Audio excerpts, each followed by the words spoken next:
이 장세기라고 하는 책은 그 이름에서도 우리가 느끼는 것처럼 이제 시작하는 책이잖아요.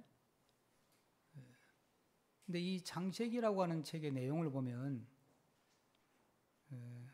조금 이렇게 확대해서 의미를 부여하면요, 구약 전체의 내용은 창세기의 확장판이라고 할 수 있어요. 그러니까 창세기에서 일어나는 역사가 출애굽기부터 이제 계속 반복되는 거예요. 그 스케일만 좀 커지지.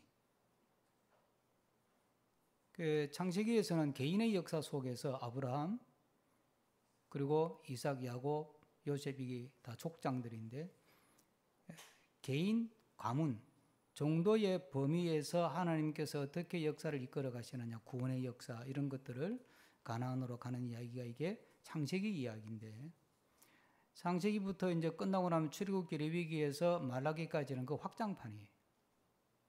그리고 신약은 이게 이제 범위가 확 달라지는 거예요. 전 세계 인류를 대상으로, 전 세계 우주를 대상으로 하나님께서 어떻게 구원의 역사를 이끌어 가시고 가나안 대신에 천국으로 우리를 인도해 가시고 하는 그런 부르심의 역사를 설명하는 게 신약이에요. 그러니까 큰 틀에서 보면 창세기라고 하는 1장에서 50장까지의 내용은 출애굽기부터 요한계시록까지의 내용을 확대시킬 수 있는 그 기반이 되는 거예요. 성경 전체는 창세기 확장판이다. 이래도 큰 무리가 없어요. 그래서 신학자들이 이제 성경을 연구하는, 전문으로 연구하는 성서 신학자들이 성경을 연구할 때 특히 이제 구약을 연구하는 사람들이 심혈을 기울이는 성경이 어디냐면 창세기예요. 그것도 1장에서 3장까지 굉장히 연구를 많이 해요. 그 1장에서 3장까지를 연구해가지고 이따하게 두꺼운 책 3권을 내기도 해요. 그걸로 박사학위도 받고. 그 다음에 두 번째 신경을 많이 쓰는 게 1장에서 11장까지예요. 요걸 이제 원역사라고 그래요. 원역사. 그러니까 우주 창조부터 해서 이제 아브라함 이전까지 이야기를 풀어놓는 건데, 그 원역사를 잘 보면 지금 뭐 우주 이야기, 뭐 우주 개발 이야기, 뭐 다양한 문화, 뭐 성경에는 마야, 잉카 문명 안 나오잖아요. 그렇죠? 황하 문명도 안 나오잖아요. 그것까지도 충분히 추측해 갈 수가 있어요. 추적해 갈 수가 있어요. 그래서 그게 이제 원역사라 그러고요. 그 다음에 이제 12장, 우리가 읽은 이 12장, 여기서부터 본격적인 구속의 역사가 시작이 되는 거예요. 그게 이제 창세기 50장까지 그 요셉이 애굽에 들어가는 이야기까지 이제 이어지는 거거든요. 그러니까 창세기 공부에서 결정적으로 중요한 게 1장부터 11장까지고, 12장부터는 이제 하나님께서 어떻게 역사를 이끌어 가시느냐를 이제 보면서 우리가 성경을 읽어야 되거든요. 그러니까 창세기 1장부터 50장까지를 정확하게 이해하는 것이 성경 전체를 이해하는 데 기초가 되는 것이고, 이 창세기 1장부터 15장까지를 이상하게 읽어버리면 성경 전체를 이상하게 풀게 되는 거예요. 그러니까 우리가 오늘 읽는 이 창세기 12장 1절에서 이제 이 나오는 내용은 원역사가 끝나고 이제 하나님께서 한 개인에게 초점을 맞춰 가지고 어떻게 하나님의 구속의 역사를 풀어가느냐 하는 것을 보여주는 전환점이 되는 본문인데, 하나님께서 1절에 보면 이제 내가 너에게 보여줄 땅으로 가라, 또는 개역성경에는 지시할 땅으로 가라 이렇게 부르잖아요. 이게 단지 그럼 이 땅이 어디냐? 오늘 읽은 본문의 7절에 보면 이게 가나안 땅으로 가잖아요. 그러니까 이 땅은 가나안 땅이다, 맞죠? 그럼 이거는 뭐냐면 물리적으로 또는 지리적으로 그 땅은 어디냐? 그건 가나안 땅이에요. 그러나 창세기 1장부터 쭉 읽고 오면서 말씀하시는 내가 너에게 보여줄 땅으로 가라는 말은 단지 하나님께서 아브라함에게 새로운 땅에 가서 새로운 뭐 문명을 일으키라, 이런 단순한 이야기가 아니라는 거지. 그걸 보여주는 게 오늘 1절에 나오는 거예요. 내 고향 친척 아비 집을 떠나라 이렇게 나오잖아요. 그러니까 고향 친척 아비 집은 지지난주에 제가 설교하면서 이 수메르 문명을 기반으로 한 거라고 그랬어요. 인류의 어떤 역사학에서 연구된 걸 보면 가장 최초의 문명이 수메르 문명이에요. 이 수메르 문명에서 모든 문명이 파생됐다고 보거든요. 그러니까 이 수메르 문명이 굉장히 고도로 발달한 문명인데 그 문명을 벗어나라는 이야기지.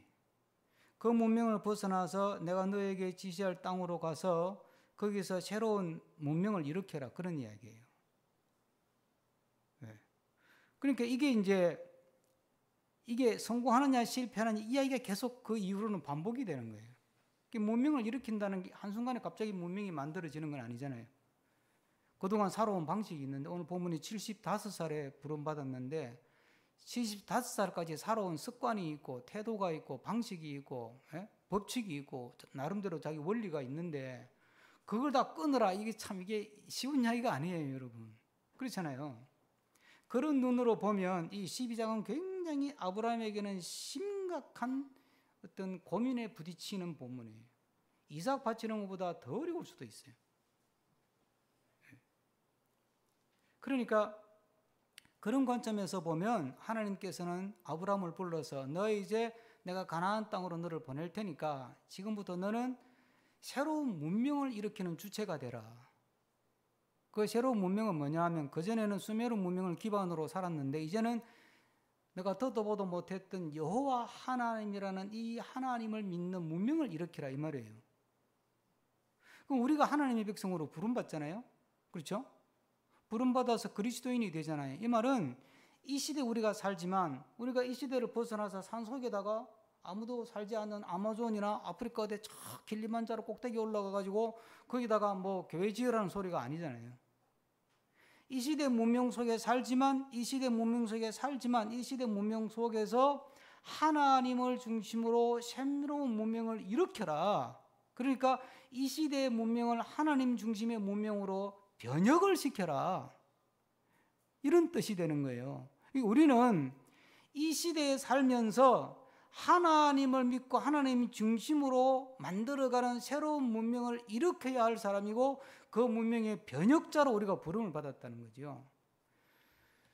그 신학자 중에서 유명한 그 니버 형제가 있는데 라이놀드 니버라고 하는 형이 있고 리차드 니버라고 하는 동생이 있어요. 둘 다 유명한 기독교 윤리학자예요. 일반인들도 니버의 책을 읽고 연구할 정도니까 영향력이 대단한 학자들이죠. 그 동생 이 리차드 니버라고 하는 사람이 그리스도와 문화라고 하는 아주 대작을 써요. 책은 얇은 책인데 읽는데도 힘들고 내용을 소화시키기도 힘들고 이 책이 세계 교회나 세계 문화 속에 미친 영향이 엄청나게 클 거예요. 거기에서 이 사람 결론이 뭐냐면 이렇게 그리스도인들이 이 땅의 문화 속에 살잖아요, 우리가. 그렇죠? 지금 이제 뭐 AI도 나오고 뭐 자율주행차도 나오고 지금 로봇도 이제 나오고 집에서도 청소 로봇 쓰고 하여튼 이런 문명 속에 살잖아요, 우리가 그리스도인이 이 문명 문화 속에 산다는 게 도대체 무슨 의미냐? 어떻게 사는 거냐? 이제 그걸 연구하는 거거든요. 그래서 여러 가지 유형을 설명하다가 마지막에 이제 그러면 어떻게 해야 되느냐? 결론적으로 이 사람이 하는 말이 변혁적인 그리스도인이 되어야 한다는 거예요. 이 문화, 하나님이 없는 문화, 하나님을 인정하지 않고 하나님을 등지고 하나님을 배반하고 하나님을 떠난 이 문명, 화려하고 고도화되어 있고 편리하고 쾌락적이고 막 즐겁고 충만하고 요즘 먹방 보면 막 배 부른 사람도 먹고 싶을 정도로 하여튼 휘황찬란하잖아요. 그런 문명 속에 살면서 너는 하나님의 백성으로서 그리스도를 믿는 사람으로서 어떻게 이 문화를 변혁시켜 갈 것이냐, 어떻게 이 문화를 변화시켜 갈 것이냐, 그 변혁의 주체가 되어야 되고 변화의 주체가 되는 것이 그리스도인으로 사는 것이고 그게 바로 교회를 다니는 목적이고 교회는 뭐 하는 것이냐, 하나님 중심의 새로운 문화를 만들어내는 것이 교회여야 한다는 거지. 교회가 세상 닮아가고 교회가 세상의 성공을 추구하고 그러려면 교회가 필요하지 않다는 이야기지. 그런 점에서 오늘 이 본문은 우리에게 굉장히 도전을 주는 본문이라는 말씀이에요. 오늘 함께 말씀을 묵상하면서 하나님은 우리를 각자의 자리에서, 저는 목사의 자리에 있고, 어떤 분은 전업주부의 자리에서 살잖아요. 어떤 분은 뭐 일터에서 가르치기도 하고 장사도 하고 또 직장에서 일하고 각자의 자기 자리가 다 있는데 그 자리에서 하나님이 나를 이 자리에서 하나님 중심의 문화를 일으키고 그리스도 중심의 문화를 일으키는, 그래서 지금 그리스도가 없고 무신론적이고 반신앙적이고 반기독교적이고 이런 세상 속에 살면서 나로 하여금 하나님 중심의 문화로 이걸 바꾸라고 하시는구나. 내가 그렇게 살도록 부름을 받았구나. 밥을 하나 하더라도, 설거지를 하더라도, 청소를 하나 하더라도, 애를 키우더라도 뭔가 말씀 안에서 뭔가 변화된 변혁적인 방식으로 우리가 살아야 되는구나 하는 것을 우리 마음속에 깊이 깨닫고 도전받는 시간이 되기를 부탁합니다. 아브라함을 통해서 그러면 이런 문화 변혁자로 문화를 새롭게 하는 사람으로 살아가는 사람은 어떤 삶을 사는 것이냐 하는 거예요. 우리가 문화를 변형시키자 그러면 데모해야 되나? 그거 아니에요, 여러분. 문화를 변형시키는 것은 정확하게 말하면 우리가 아니고 하나님이에요. 하나님이 우리를 통해서 바꾸거든요. 그러니까 우리는 하나님 앞에서 잘 살면 되는 거예요. 아브라함이 새로운 문명을 일으킨 게 아니에요. 결과적으로 보면 아브라함은 그냥 사는 모습은 지난주 말씀드렸잖아요. 우리하고 똑같아요. 찌질이에요, 찌질이. 예? 부인도 팔아먹고 찌질이라니까. 예? 그런데 그 아브라함을 통해서 하나님이 새로운 문화, 삶의 스타일을 만들어 가잖아요. 그것처럼 결국은 새로운 문명을 일으킨다. 그러면 막 되게 부담이 되고, 그런데 그게 아니고 그냥 나는 나의 삶의 자리에서, 저는 목사로서 아브라함이 살았던 방식으로 나도 그렇게 목회를 하는 거예요. 그러면 하나님께서 알아서 하시는 거지, 나머지는. 여러분의 자리에서 아브라함처럼 그렇게 살면 되는 거예요, 믿음으로. 그러면 그걸 통해서 가정을 바꾸고 일터를 바꾸고 교계를 바꾸고 세상을 바꾸는 건 그건 하나님이 하시는 일이에요. 내가 한다고 나서니까 자꾸 운동권이 되어버리는 건데, 저도 운동을 해봤는데 안 되더라고, 해보니까. 그러니까 하나님 방식은 그게 아니고 내가 바꾸려고 하는 것이 아니라 하나님께서 나를 통해 바꾸시도록 내가 믿음으로 하나님 말씀에 부합되게 믿음으로 사는 거예요. 그러면 하나님이 바꾸고 가시는 거예요. 믿으시길 바랍니다. 먼저 아브라함의 삶은 하나님만 믿고 따라가는 거예요. 그러니까 하나님이 아브라함에게 와가지고 하시는 말씀이 1절 다시 한번 읽어봅시다. 1절 다 같이. 제가 쭉 아브라함의 삶의 배경을 설명드렸으니까 생각하면서 여러분의 아브라함이라면 어떤 느낌이 팍 들까 생각하면서 읽어봅시다. 여호와께서 아브라함에게 이르시되 너는 너의 고향과 친척 아버지의 집을 떠나 내가 너에게 보여줄 땅으로 가라. 여러분 어떤 생각이 드세요? 부담이 돼야 안 돼요? 부담이 확 되죠. 아니 옆집은 세상 방식을 따라서 하나님 없이 이렇게 학원도 보내고 이렇게 애 키우고, 이 집은 하나님과 관계없이 무관하게 뭐 계획도 세우고 뭐 사업도 확장하고 돈 잘 벌고 살아가는데 너 그거 끊어라. 끊고 내 방식대로 살아라 이 말이거든요. 내가 지시할 땅으로 가라, 보여줄 땅으로 가라면은 내 방식대로 살아라. 그럼 불안하잖아요. 이게 맞는 거예요? 지금까지 75년 동안 수메르 문명의 방식으로 살아가지고 성공한 사람인데, 족장인데, 예? 아브라함이 청년으로 치면 강남의 오렌지족이라니까. 잘 살았단 말이에요. 족장이니까. 그런데 이거 완전히 새로운 방식으로 사업을 하라고 살아야 되는데 이게 진짜 되는 건가? 이게? 안 되면 어떡하나? 불안하지. 그러니까 그 다음에 주신 말씀이 이제 2절부터 3절인데 한번 다시 한번 읽어보십시다. 기분 좋은 말씀이니까. 내가 너로 큰 민족을 이루고 내게 복을 주어 내 이름을 창대하게 하리니 너는 복이 될지라. 너를 축복하는 자에게는 내가 복을 내리고 너를 저주하는 자에게는 내가 저주하리니 땅의 모든 족속이 너로 말미암아 복을 얻을 것이라 하신지라. 그러니까 이게 우리는 복만 나오면 눈이 커지는데 이게 정확하게 그 뜻이 아니에요. 그 뜻이 아니고 이게 문맥이 뭐예요? 불안하지? 나만 믿어.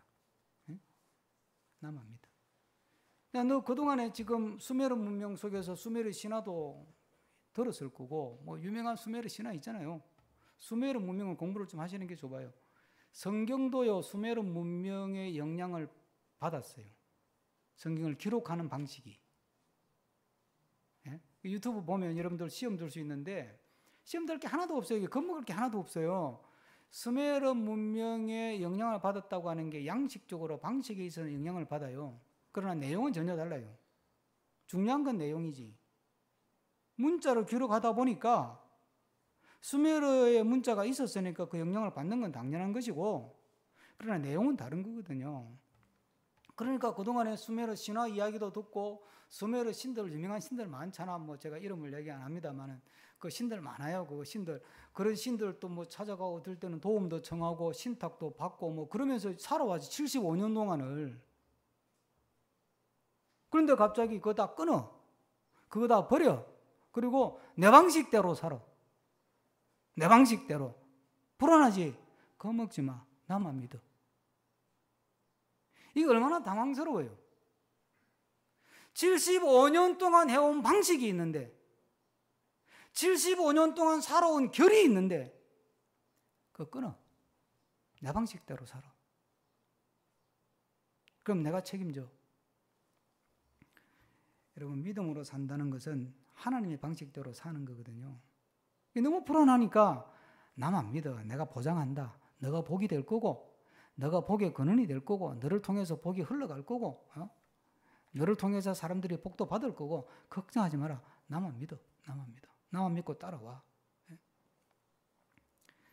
그래서 히브리서에 보면, 신약성경 히브리서 11장에 보면 아브라함이 소명받는 장면을 설명하면서 뭐라고 설명하냐면, 제가 잘 아시는 말씀, 제가 읽어드릴게요. 히브리서 11장 8절에 보면, 믿음으로 아브라함은 부르심을 받았을 때에 순종하여 장래의 유업으로 받을 땅에 나아갈세. 그 다음 말이 뭐냐면, 갈 바를 알지 못하고 나아갔으며. 이 말이 이상하잖아요. 성경을 보면 앞뒤가 안 맞는 경우가 많아요. 자, 봐요. 유업으로 받을 땅으로 나아가는데 갈 바를 알았다고 몰랐다고요? 몰랐다. 그거 이상하잖아요. 유업으로 받을 땅으로 가긴 가는데 어디로 가야 될지 알았다 몰랐다? 몰랐다는 거예요. 어떻게 해야 될지 알았다 몰랐다? 몰랐다는 거예요. 믿음의 길 이런 길이에요. 뭐 확신을 가지고 믿음을 가지고 뭐 응답 받았다 그러고 막 치고 나가는 게 그게 믿음이 아니고, 하나님이 나를 주관하신다, 하나님이 나를 이끄신다, 하나님이 나를 책임지신다, 이 믿음을 가지고 순간순간 믿음의 선택을 하면서 가는 거예요. 그게 믿음의 길이에요. 제가 이제 이걸 묵상하면서 설교 준비하는 중이니까 이게 뭐 라디오를 듣다가 운전하고 가다가 쓱 지나가는 표현인데, 뭐 유럽의 어느 나라의 가요 같아요. 제목인지 가사인지도 모르겠어요. 문장이 제가 팍 이렇게 와닿았는데, 그 문장이 뭐냐면, 당신 안에서 길을 잃고 싶습니다. 당신 안에서 길을 잃고 싶습니다. 이게 참, 저 사람이 창세기 12장 읽고 가사 썼나? 그 생각이 들어서, 믿음이라는 게 뭐냐면 하나님 안에 살면서 하나님만 믿고 가면서 어떻게 해야 될지 모르는 거예요. 정답이 없어요. 여러분, 인생의 삶에 답이 있습니까? 내가 뜻하는 대로 됩니까? 내가 계획한 대로 풀립니까? 될 때도 있고 안 될 때도 있고, 쟤는 되는데 나는 또 안 되고, 나는 되는데 또 쟤는 안 되고, 어느 게 답이에요? 몰라요. 이게 무슨 또 럭비공 같아? 어디로 튈지 모르겠어요, 내 인생이. 예? 두더지 잡는 것 같아. 어디서 무슨 일이 튀어나올지를 몰라. 방망이를 또 여기를 뛰면 여기서 튀어나와. 그게 인생이에요, 그죠? 믿음의 길 역시 마찬가지라는 거예요. 한 가지 분명한 거는 뭐냐면, 내가 하나님 안에 머물고 있다. 하나님만 믿고 간다. 하나님만 붙들고 간다. 믿음으로 간다. 믿음으로 그냥 하나님 바라보고 하나님 의지하고 하나님이 책임진다니까. 주님 안에서 방황하고 주님 안에서 헤매고 주님 안에서 넘어지고 주님 안에서 자빠지고 쓰러지지만 그러나 주님 안에 간다. 그게 믿음의 길이에요. 우리는 과학적인 사고에 익숙해가지고 증명이 돼야 마음이 놓여. 그러니까 하나님이 나를 이끌어 주신다 그러는데 뭔가 증거를 탁탁 보여줘가지고 공식적으로 딱딱 들어맞으면 아 되네. 그래야 이제 가고 싶은 거야. 그래서 여러분들이 좋아하는 게 간증이야. 근데 이상해. 저 사람은 간증대로 해가 되는데 나는 간증대로 해도 돼요, 안 돼요? 되기도 하고 안 되기도 한다니까. 그럼 그 사람은 그거 사람의 간증이지. 그 사람이 사람의 내 인생이 아니잖아요. 그러니까 간증이 그렇게 의미가 없다는 말이에요, 내 말은. 세상에서 예수 믿고 성공한 간증 자체는 믿음 안에서는 가치가 없는 간증이고 할 필요가 없는 간증이고, 오늘 성경 공부할 때 제가 얘기했지만 저 사람이 사례가 나한테 그대로 맞느냐? 안 맞다니까. 저 사람은 저렇게 기도해가지고 부자가 됐고 저 애는 저렇게 기도해가지고 시집장가 잘 갔어. 근데 나는 저렇게 기도했는데 안 돼. 나는 그렇게 기도했는데 시집장가가 안 풀려. 어떡하라는 거예요, 그럼? 그렇잖아요. 근데 우리는 자꾸 어떤 과학적 증명된 사례 이런 걸 자꾸 원하는 거예요. 여러분 그걸 붙들지 말고 뭘 붙들어야 되느냐 하면 하나님이 나만 믿으라고 했다. 이걸 붙드시기를 바랍니다. 네? 내 눈에 안 보인다고 하나님 일하지 않는 게 아니에요. 손 놓고 있는 게 아니라니까요. 내가 어두움으로 가고 내가 그냥 방황하는 길로 가고 내가 막 사업이 안 되고 일이 안 풀리고 그냥 답답하고 그러니까 그때 하나님은 나를 위해서 일하지 않고 손 놓고 있다고 생각하면 착각이에요. 내 눈에 보이지 않을 뿐이지 보이지 않는 방식으로 주님은 지금도 일하고 있는 거예요. 하나님은 한순간도 손을 놓은 적이 없어요. 예? 낮이나 밤이나 나에 대한 관심을 끊은 적이 한 번도 없다고요. 그것이 성경의 증언이에요. 그러니까 하나님이 나만 믿어라. 눈에 보이든 안 보이든 내 손에 잡히든 안 잡히든 그게 사례가 되든 안 되든 증명이 되든 안 되든 나만 믿고 나만 따르라. 그러면 내가 너의 삶에 책임지고 내가 너의 삶을 이끌어 간다는 거예요. 그 믿음으로 주님을 따라가며 사는 우리가 되기를 축복합니다. 지난주 찬양 가사에 여기에 모인 우리 찬양 다 아시는 찬양이죠. 흐름이 뭐예요? 이 믿음 더욱 굳세라. 주가 지켜주신다. 어두운 밤에도 주의 밝은 빛 인도하여 주신다. 이게 찬양 가사로 폼나게 부르고 끝날 가사가 아니에요. 여러분들이 이 가사대로 현실이 펼쳐진다면 어떻게 돼요? 어두운 밤이야. 앞길이 막막해. 인생을 어떻게 풀어가야 될지, 저 자식을, 저 딸을, 저 아이를 어떻게 키워야 될지 모르겠어. 감당이 안 돼. 그런데도 주님의 손길이 나를 붙들고 있고 우리 아이들을 책임지고 있다는 걸 믿습니까?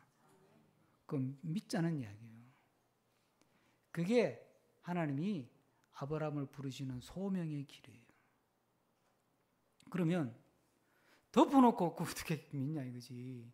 갈 바를 알지 못하고 간다는 게 무턱대고 가는 건 또 아니에요. 그래서 나오는 구절이 4절이에요. 4절 다 같이 읽습니다. 4절. 이에 아브라함이 여호와의 말씀을 따라갔고 롯도 그와 함께 갔으며 아브라함이 하란을 떠날 때 75세였더라. 말씀을 따라갔다. 말씀을 따라갔다. 이게 이 문맥 속에서 보면 아브라함이 덮어놓고 그냥 가는 것 같은데 사실은 덮어놓고 가는 게 아니에요. 무턱대고 가는 게 아니고 하나님의 말씀을 기준점으로 삼고 쭉 가는 거거든요. 그러니까 믿음의 삶이라고 하는 것은 결국은 말씀을 내 삶의 기준점의 자리에 놓고 그걸 가지고 맞춰가면서 살아가는 게 믿음의 길이라니까요. 이게 사실 성경을 많이 이렇게 지식적으로 체계 있게 많이 알 필요도 없어요. 그게 그렇게 중요하지 않아요. 성경은 있잖아요. 한 구절만 뚫으면 전부 다 뚫려요. 왜 이게 이런 거 있잖아요. 요즘 뭐 이제 과학이 발달하니까 작은 것이 아름답다 뭐 이래가지고 예? 이 손바닥 안에 신체 구조가 다 들어있다 이런 말 하죠. 귀 하나에 여기에 신체 구조가 다 들어있다 그러대. 그것도 이게 귀치만한 사람도 이열한 사람도 그 소리 하더라고. 또 뭐 어떤 사람은 발에 뭐 신체 구조가 다 들어앉아 있대. 그래 뭐 사진도 보여주고 그러더라고. 이거는 위장이고 이거는 간이고 쓸개고 뭐 이거는 뭐 췌장이고 뭐 맞는지 틀리는지는 모르지만 그게 맞대요. 그게 성경이 그래요. 그게 하나님의 창조의 원리잖아요. 창조의 원리. 이 꽃잎 하나 속에 꽃 전체가 들어있다니까. 제가 오늘 김포 가서 설교할 내용이 미랄의 이야기인데 미랄 하나를 심으면 어떻게 돼요? 30개, 60, 100배가 나와요. 그럼 미랄 하나를 심는 거예요? 30개를 심은 거예요? 미랄 하나를 심은데 사실은 100개를 심은 거예요. 그죠? 그러면 미랄은 미랄 하나예요? 100개예요? 그 믿음이라는 게 뭐냐면 하나를 심는데 100개를 보는 게 믿음인 거예요. 미랄 하나는 하나가 아닌 거예요. 그러니까. 그게 겨자씨 비유잖아요. 하나님 나라는 겨자씨 하나를 갖다 세상의 씨앗 중에 제일 작은 건데 이 씨앗을 심으면 자라가지고 나무 되고 큰 그늘을 만든대요. 그러면 겨자씨 하나는 겨자씨 하나로의 큰 나무예요. 겨자씨 하나를 겨자씨 하나로 보는 거는 자연과학의 눈이고 겨자씨 하나 속에 그 눈에 보이지도 않는 깨보다 더 작은 겨자씨 속에 큰 나무가 있다는 걸 보는 게 믿음이라는 거예요. 성경 구절 하나를 제대로 붙들고 묵상해서 은혜를 받잖아요. 그러면 그 한 구절 가지고 성경 전체가 이렇게 꿰인다니까. 끼워 맞추는 게 아니라 이단이 말하는 뭐 짝 맞춘다고 희한한 소리 하는데 그 짝 맞추는 거는 성경 한번 읽어봐요. 그 짝 맞춘다는 이야기가 그게 그 뜻인가. 남녀 암수는 짝이 있다 그 소리인데 그게 성경 말씀하고 무슨 관계가 있어. 그건 또 그 희한하게 이단들이 장난을 친다니까. 그게 아니고 말씀은 전체가 유기적이기 때문에 창세기 1장부터 계시록까지 유기적이기 때문에 한 구절을 가지고 은혜를 확 받잖아요. 그럼 그 한 구절을 통해서 말씀 전체가 깨달아지는 거예요. 걱정할 필요가 없다니까. 성경 지식이 뭐 많이 쌓아야 된다는 이야기는 아니라는 이야기를 제가 하는 거고, 중요한 건 하나님의 말씀을 내 삶의 기준으로 삼는 거예요. 이게 성경이라는 단어를 신학적으로는 정경이라고 해요. 정경. 정경이라는 말은 캐논이라는 말인데 캐논이 무슨 뜻이냐면 캐논 카메라 있잖아요. 그거 똑같은 단어예요. 캐논이라는 말은 자, 척도, 기준 이런 뜻이에요. 그러니까 신약, 구약, 66권 이 성경이 기준이다 이 말이에요. 하나님을 믿고 믿음으로 살아가는 삶의 기준이 뭐냐? 이 성경이다. 성경의 기준을 놓고 이보다 길면 잘라내야 되는 거예요. 이보다 짧으면 좀 늘려야 되는 거예요. 그래서 성경을 해석하는 중요한 아주 중요한 제1법칙이 있어요. 그게 뭔지 아세요? 성경이 가는 데까지 가고 성경이 멈추는 데서 멈춘다. 성경 해석한다고 성경이 없는 이야기, 뭐 하나님이 나한테만 특별히 가르쳐줬대 예수님 언제 재림하는지 뻥이에요. 뻥. 성경에 그거 안 나와요. 안 가르쳐줬다고 성경에 이야기가 돼 있다니까. 그런데 왜 그걸 넘어가려고 그래? 성경이 기준인데. 예? 그것만 알아도 신천지 JM에서 안 넘어가요. 이 사탄은 쓸데없는 호기심을 유발시켜가지고 우리를 미혹에 빠뜨리거든. 그러니까 성경을 기준으로 삼고 사는 거예요. 어떻게 하는 거예요? 자, 투자를 한다. 취직을 한다. 예? 뭐 취업을 한다. 취업이나 취직이나 똑같네. 예? 그 다음에 애를 키운다. 집에서 밥을 한다. 예? 설거지를 한다. 청소를 한다. 그럴 때 성경을 기준으로 어떻게 청소해야 성경의 기준에 맞지? 퐁퐁 막 쏟아부어? 안 맞잖아요. 밥을 하는데 아마 5명 밥 먹는데 10명분 밥을 해요. 손 크다고 칭찬 들을지는 몰라도 그것도 안 맞잖아요. 낭비잖아요. 그러니까 어렵지 않다니까 믿음 생활이. 성경을 기준으로 밥도 하고 설거지도 하고 청소도 하고 취업도 하고 결혼도 하고 장사도 하고 사업도 하고 투자도 하고 하는 거예요. 못할 게 아무것도 없어요. 한동안은요. 교회 다니는 사람은 주식 투자하면 죄 짓는 줄 알았어요. 그거는 이제 무식하니까 그런 소리를 하는 거지. 주식 투자하는 게 왜 불신앙이에요? 주식 투자하는 거는 불신앙이고 한 10년 지나면 오를 땅 사는 거는 그럼 신앙인가? 그래서 앞뒤가 안 맞아 어떡해. 자, 그러니까요. 중요한 거는 내가 성경을 기준으로 놓고 볼 때 부합되는가. 그렇게 살아봐요. 하나님이 책임진다니까. 나만 믿으라 그러잖아요, 하나님이. 예? 그래서 이제 우리 교회는 지금 뭐 다들 멀리도 계시고 코로나도 터지고 막 이래가지고 고민하다가 매일 아침에 밴드 성경 공부로 밴드 말씀 묵상으로 매일 제가 올리는 거예요. 창세기부터 계시록까지 지난주 끝났어요. 그래서 지난 월요일부터 다시 이제 창세기 1장부터 또 하는 거예요. 그런데도 끝까지 안 보는 사람이 있어 고집세요. 어떡하겠어 뭐. 떡을 줘도 안 받는 걸 어떡하겠어. 할 수 없지. 예. 어쨌든 여러분 말씀을 자꾸 묵상하면서 하나님의 말씀을 통해서 내 삶의 기준점을 만들어 가야 돼요. 예. 그러면 하나님이 책임지는 인생을 살아가는 것이고 그렇게 살다 보면 하나님이 원하시는 하나님의 문화, 문명을 일으키는 사람이 되어버리는 거예요. 내가 일으킨 것도 아니고 해보니까 내가 그렇게 되어 있는 거지. 그런 은혜의 삶을 살기를 축복합니다. 이걸 위해서 우리가 늘 신경 쓰는 것이 하나님을 끊임없이 상기하는 거예요. 아브라함이 여기 유명한 구절, 이 구절에서 7절 한번 제가 빨리 읽겠습니다. 여호와께서 아브라함에게 나타나 이르시되 내가 이 땅을 내 자손에게 주리라 하신지라 자기에게 나타나신 여호와께 그가 그곳에서 뭐 했다고요? 제단을 쌓았다. 그 다음에 이제 베델 아이 동쪽 베델로 가가지고 또 제단을 쌓았다. 이렇게 돼 있어, 그죠? 그러니까 이걸 가지고 예배를 잘 드려야 된다 이러는데 맞는 말이지. 근데 이 구절이 예배를 잘 드려야 된다는 것으로 끝날 구절이에요. 지금 아브라함이 뭐 하는 거예요? 봐요. 자기에게 나타나신 여호와께 제단을 쌓는 거예요. 가는 곳곳마다 하나님을 떠올리는 거예요. 그죠? 하나님을 떠올리는 방법으로 아브라함은 예배를 채택을 한 거예요. 그게 믿음의 방식이니까. 이게 중요한 거는 예배를 잘 드리는 것도 중요하지만 그보다 더 중요한 것은 내 삶 속에 끊임없이 하나님을 상기시키면서 살아가는 노력이 필요한 거예요. 우리 교회는 몇 년 전부터 주일 중심 교회를 표방했어요. 주일 하루 충분하게 충실하게 예배드리고 주일날 교회에서 충실하게 시간을 보내자 그랬더니 처음에는 어색해 하더니 이제는 예배만 마치면 빨리 집에 가려고 그러더라고. 원래는 오후에도 이제 교제하고 뭐 또 영화도 보고 뭐 또 그러기로 이제 했는데, 자 어쨌든 주일 중심 교회라는 게 무슨 뜻이냐 하면요, 여러분 제가 목사 입장에서 주일 중심 교회로 교회를 이끌어가면 교회가 성장할까요 안 할까요? 성장하는데 불리해요.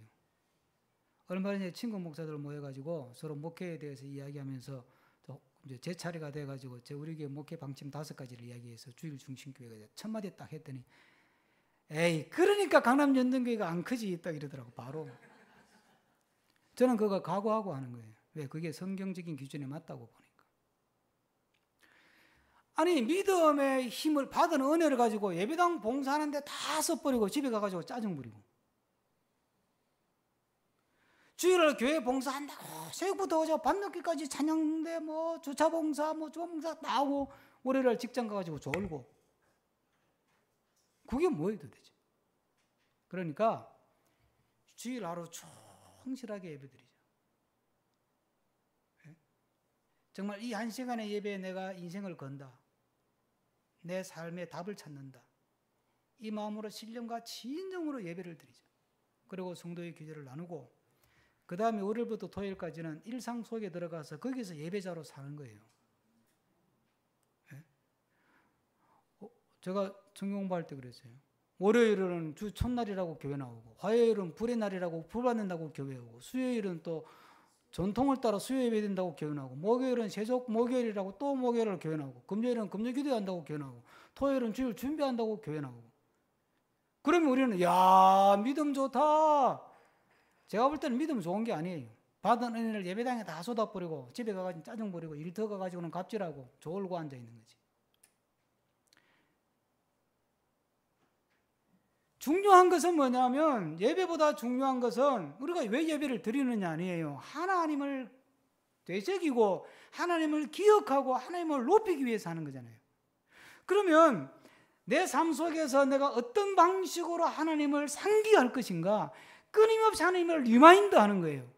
주일날 교회 와서 반짝 생각하는 게 아니고, 뭐 필요할 때 신전에 가서 신 이름 부르고, 필요할 때 점집 찾아가가지고 점치고, 필요할 때 뭐 신당 찾아가지고 구단판 하고, 그리고 또 까맣게 잊어버렸다가 필요하면 또 찾아가는 식으로 까맣게 잊고 있다가 주일 되면 주일이네 교회 가야지 그러고 예배 한 판 드리고, 그리고 또 가고 또 까맣게 잊어버리고. 그게 아니고,